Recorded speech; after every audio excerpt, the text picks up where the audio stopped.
Mais quels que soient les arguments utilisés, ils ont toujours pour fonction de justifier un processus de conquête, de domination et d'exploitation qui demande non seulement de mobiliser énormément de ressources et d'hommes, mais aussi d'utiliser ces ressources et ces hommes pour écraser dans le sang toutes les personnes qui se trouvent sur son passage, pour soumettre des peuples entiers à l'esclavage et réduire à néant des civilisations. On comprend pourquoi une entreprise pareille, aussi monstrueuse, avait besoin d'être rationalisée, d'être justifiée par un ensemble de croyances, religieuses, philosophiques, économiques, scientifiques, qui hiérarchisent et déshumanisent ceux que l'on domine et exploite. Et puis, l'asservissement de millions de personnes par un petit groupe de colons nécessite forcément un ensemble de pratiques répressives extrêmement brutales. C'est le seul moyen de maintenir son pouvoir sur un groupe beaucoup plus nombreux que soi. On a donc conçu, entre autres, des techniques d'enfermement nouvelles, d'autant plus violentes qu'elles sont imposées à des peuples qu'on considère comme inférieurs, voire comme à la limite de l'humanité.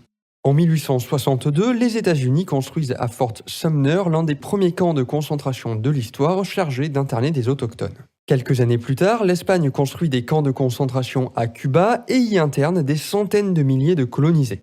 Et à la fin du 19e siècle, les camps de concentration ont fleuri partout dans les colonies, de la Namibie à l'Afrique du Sud en passant par les Philippines. Des millions de colonisés sont enfermés et des centaines de milliers y meurent dans la détresse la plus totale.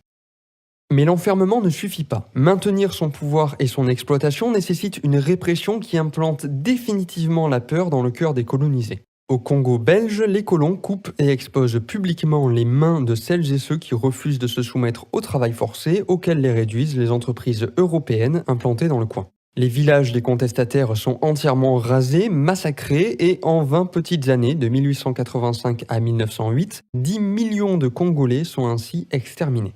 Et c'est qu'un exemple parmi d'autres. Partout autour du globe, quelle que soit la puissance coloniale en place, on assiste à une barbarie véritablement inédite par sa taille, par sa systématisation, par les moyens qu'elle utilise et par ses résultats en termes de souffrance et de mort.